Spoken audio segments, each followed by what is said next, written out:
Hi, എല്ലാ ഉദ്യോഗാർത്ഥികൾക്കും competitive ക്രാക്കറിന്റെ technical PSC ചാനലിലേക്ക് സ്വാഗതം.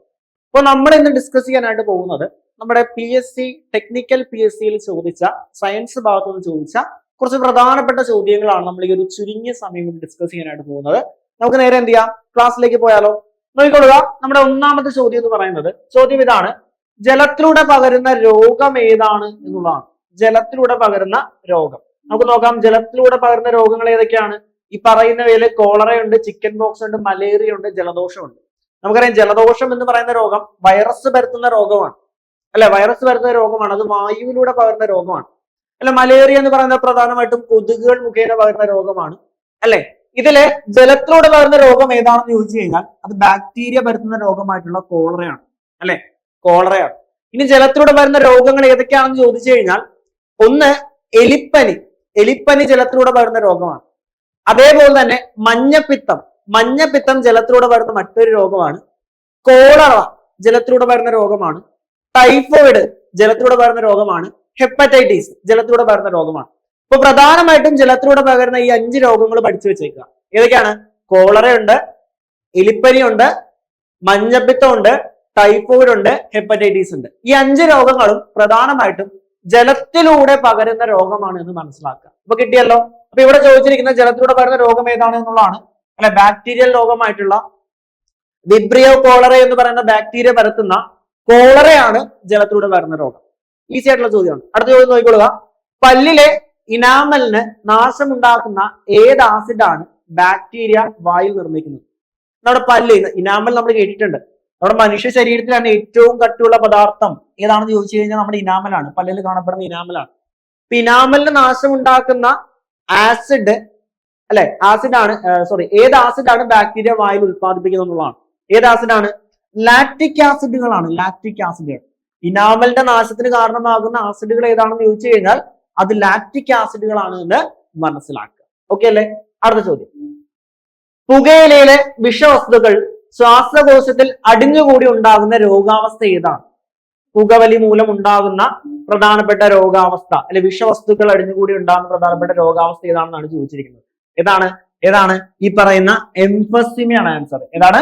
എംഫസിമ. പുകയിലയിലെ വിഷവസ്തുക്കൾ അടിഞ്ഞുകൂടി ഉണ്ടാകുന്ന രോഗാവസ്ഥ ഏതാണെന്ന് ചോദിച്ചു കഴിഞ്ഞാൽ അത് എംഫസിമയാണ് എന്ന് മനസ്സിലാക്കുക. അടുത്ത ചോദ്യം നമുക്ക് നോക്കാം. അടുത്ത ചോദ്യം എന്താണ്? ആഗ്നേയ ഗ്രന്ഥിയിലെ ഏത് കോശങ്ങളാണ് ഇൻസുലിൻ ഉത്പാദിപ്പിക്കുന്നത്? എന്താണ് നമ്മുടെ ഈ ആഗ്നേയ ഗ്രന്ഥി എന്ന് പറയുന്നത്? ആഗ്നേയ ഗ്രന്ഥി അല്ലെങ്കിൽ പാൻക്രിയാസ്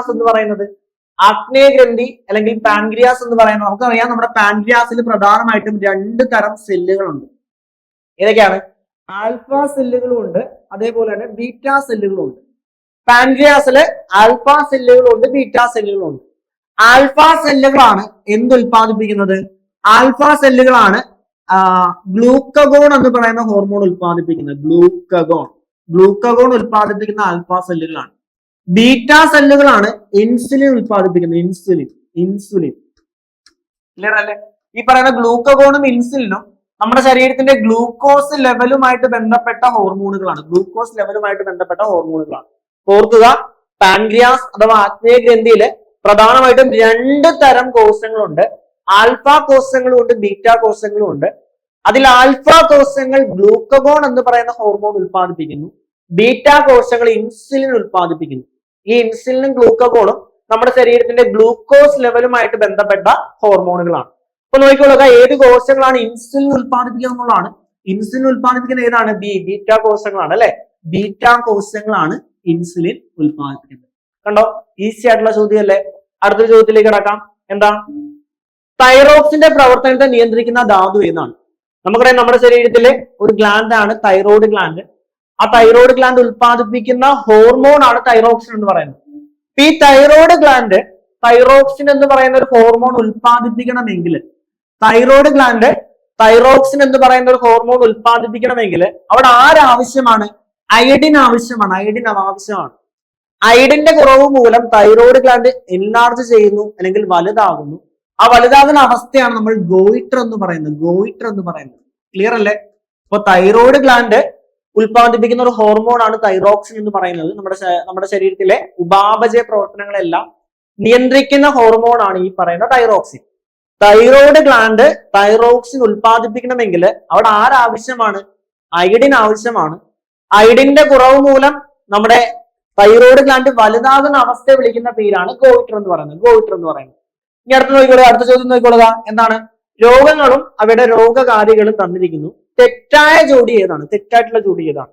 പ്രോട്ടോസോവ മലമ്പനി പരത്തുന്നു അല്ലെ. പ്ലാസ്മോഡിയം എന്ന് പറയുന്ന പ്രോട്ടോസോവയാണ് മലമ്പനി പരത്തുന്നത്. അത് ശരിയാണ്. ബാക്ടീരിയ ക്ഷയം പരത്തുന്നു. ശരിയല്ലേ? രോഗങ്ങളുടെ രാജാവ് എന്നാണ് ക്ഷയം അറിയപ്പെടുന്നത്.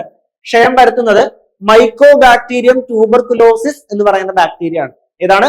മൈക്കോ ബാക്ടീരിയം ട്യൂബർകുലോസിസ്. അപ്പൊ അതും ശരിയാണ്. വൈറസ് ന്യൂമോണിയ പരത്തുന്നു എന്ന് പറയുന്നു. അത് തെറ്റാണ് അല്ലെ. പിന്നീട് ഫംഗസ് വട്ടച്ചൊറി. ശരിയാണ്, വട്ടച്ചൊറി പരത്തുന്ന ഫംഗസുകളാണ്. ഇവിടെ ചോദിച്ചിരിക്കുന്നത് തെറ്റായ ജോഡി ഏതാണ് എന്നുള്ളതാണ്. ഓപ്ഷൻ സി ആണ് തെറ്റായിട്ടുള്ളത്. കണ്ടോ? ഇത് വളരെ ക്ലിയർ ആയിട്ട് പഠിക്കുവാണെങ്കിൽ ഈസി ആയിട്ട് സ്കോർ ചെയ്യാവുന്ന മാർക്കുകളേ ഉള്ളൂ നമ്മുടെ ബയോളജി. അടുത്ത നമുക്ക് നോക്കാം. എന്താണ്? ചുവടെ നൽകിയിരിക്കുന്ന പ്രസ്താവനകൾ തെറ്റുള്ളത് ഏതിനാണ്? നോക്കിക്കൊള്ളുക. എബോള, സാർസ് എന്നത് ബാക്ടീരിയൽ രോഗങ്ങളാണെന്ന് പറയുന്നത് അല്ലെ. ഈ എബോള, സാർസ് എന്നൊക്കെ പറയുന്നത് വൈറസ് രോഗങ്ങളല്ലേ. അപ്പൊ ഇത് തെറ്റല്ലേ? തെറ്റല്ലേ? അടുത്തത്, കരളിൽ കൊഴുപ്പടിഞ്ഞു കൂടാൻ ഇടയാവുന്ന അവസ്ഥയാണ് ഫാറ്റി ലിവർ. കറക്റ്റ് ആണ് അല്ലെ. നമ്മുടെ ലിവറിൽ കൊഴുപ്പടിഞ്ഞു കൂടുന്ന അവസ്ഥയാണ് ഫാറ്റി ലിവർ. ഫൈലേറിൻ വിരകൾ ഉണ്ടാകുന്ന മന്ദരോഗം ക്യൂലസ് കൊതുകുകളാണ് പകരുന്നത് അല്ലെ. ഫൈലേറിൻ വിരകളാണ് മന്ദരോഗത്തിന് കാരണമാകുന്നത്. അതിന്റെ വാഹകർ വെക്ടർ ആരാണെന്ന് ചോദിച്ചു കഴിഞ്ഞാൽ ക്യൂലസ് കൊതുകുകളാണ്. അതും ശരിയായിട്ടുള്ള സ്റ്റേറ്റ്മെന്റ് ആണ്. രക്തം കട്ടപിടിക്കാൻ സഹായിക്കുന്ന ജീവകത്തിന്റെ വൈകല്യം മൂലം ഉണ്ടാകുന്ന ജനിതക രോഗമാണ് ഹീമോഫീലിയ എന്ന് പറയുന്നത്. അതും എന്താണ്? ശരിയാണ്. തെറ്റായത് ഏതാണ് എന്നുള്ളതാണ്. ഓപ്ഷൻ എ ആണ് തെറ്റായിട്ടുള്ളത്. കിട്ടിയില്ലേ? സോ വളരെ ഈസി ആയിട്ടുള്ള ചോദ്യങ്ങളാണ്. നമ്മൾ ഇതിന്റെ കൺസെപ്റ്റ് പഠിക്കുവാണെങ്കിൽ നമുക്ക് ഈസി ആയിട്ട് സ്കോർ ചെയ്യാൻ പറ്റിയ ഒരു ഏരിയ ആണ് നമ്മുടെ ബയോളജി എന്ന് പറയുന്നത്. അടുത്ത നോക്കിക്കൊള്ളുക. താഴെ പറയുന്നതിൽ വാക്സിൻ അല്ലാത്തത് ഏത്? OPU, BCG, BCR, പെന്റാവാലന്റ് അല്ലെ. പെന്റാവാലന്റ് നമുക്കറിയാം. പെന്റാവാലന്റ് വാക്സിൻ ആണ് എന്നുള്ള കാര്യം നമുക്കറിയാം. പെന്റാവാലന്റ് വാക്സിൻ ആണ് അല്ലെ. പെന്റാവാലന്റ് നമ്മൾ കേട്ടിട്ടുള്ളതാണ്, വാക്സിൻ ആണ്. BCG ക്ഷയരോഗത്തിന് കുത്തിവെക്കുന്ന വാക്സിൻ ആണ്. അത് നോക്കിക്കോളെ. BCR എന്ന് പറയുന്ന വാക്സിൻ ആണ്. പക്ഷെ OPU എന്ന് പറയുന്ന വാക്സിൻ അല്ല. OPV ആണ് vaccine. Oral polio vaccine. OPV oral polio vaccine. OPV ആണ് വാക്സിൻ. OPU ആണ് കൊടുത്തിരിക്കുന്നത് കേട്ടോ. നമ്മൾ പെട്ടെന്ന് നോക്കുമ്പോൾ ചിലപ്പോൾ നമ്മൾ യുവും വി ഒക്കെ ഒരുപോലെ ഇരിക്കും. അപ്പൊ ശ്രദ്ധിച്ചു നോക്കണം.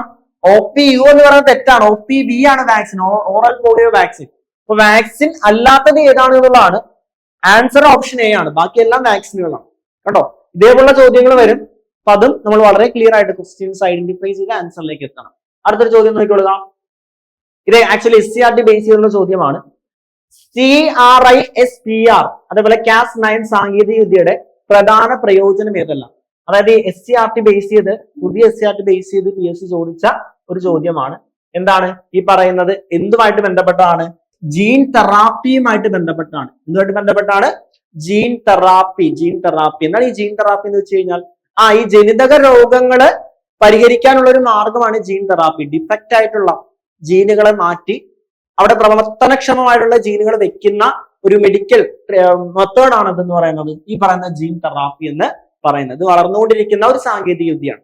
ഇത് അല്ലെങ്കിൽ CRISPR Cas9 എന്ന് പറയുന്നത് ജീൻ തെറാപ്പിയുമായിട്ട് ബന്ധപ്പെട്ട ഒരു ടേമാണ്. SCRT വളരെ കൃത്യമായിട്ട് ഈ ഭാഗം പറയുന്നുണ്ട്. അപ്പൊ SCRT നമുക്ക് ഒരുപാട് ചോദ്യങ്ങൾ വരുന്നുണ്ട്. ഇപ്പൊ മാറ്റം വന്ന SCRTs പഠിക്കാത്തവർ അതും കൂടെ എന്ത് ചെയ്യണം? പഠിക്കണം. 5 മുതൽ 10 വരെയെങ്കിലും മാത്സ് മിനിമം പഠിച്ചിരിക്കണം കേട്ടോ. അടുത്തത് ജീവകവുമായിട്ട് ബന്ധപ്പെട്ട ചോദ്യമാണ് അല്ലെ. ജീവകങ്ങളും അവയുടെ അപര്യാപ്ത രോഗങ്ങളുമായിട്ട് ബന്ധപ്പെട്ട ചോദ്യമാണ്. നമുക്ക് ചോദ്യത്തിലേക്ക് കടക്കാം. ജീവകമേ, റെറ്റിനോൾ എന്നറിയപ്പെടുന്ന വിറ്റാമിൻ ആണ് വിറ്റാമിൻ എ എന്ന് പറയുന്നത്. വിറ്റാമിൻ എയുടെ കുറവ് മൂലം ഉണ്ടാകുന്ന രോഗം ഏതാണെന്ന് ചോദിച്ചു കഴിഞ്ഞാൽ അത് നിശാന്തതയാണ് അല്ലെ. അപ്പം 1, 3 വരുന്നത്. 1, 3 വരുന്ന 2 ഓപ്ഷൻ ഉണ്ട്. എയും ഉണ്ട്, സിയും ഉണ്ട്. അടുത്ത നമുക്ക് നോക്കാം. രണ്ടാമത്തെ നമുക്ക് കിട്ടും. രണ്ടാമത്തെ വിറ്റാമിൻ ബി ആണ്. വിറ്റാമിൻ B1 കുറവ് മൂലം ഉണ്ടാകുന്ന ബെറിബെറി ആണെന്ന് നമുക്കറിയാം. അപ്പൊ 2, 1 വരുന്നത്. 2, 1 വരുന്ന ഓപ്ഷൻ സി അല്ലേ.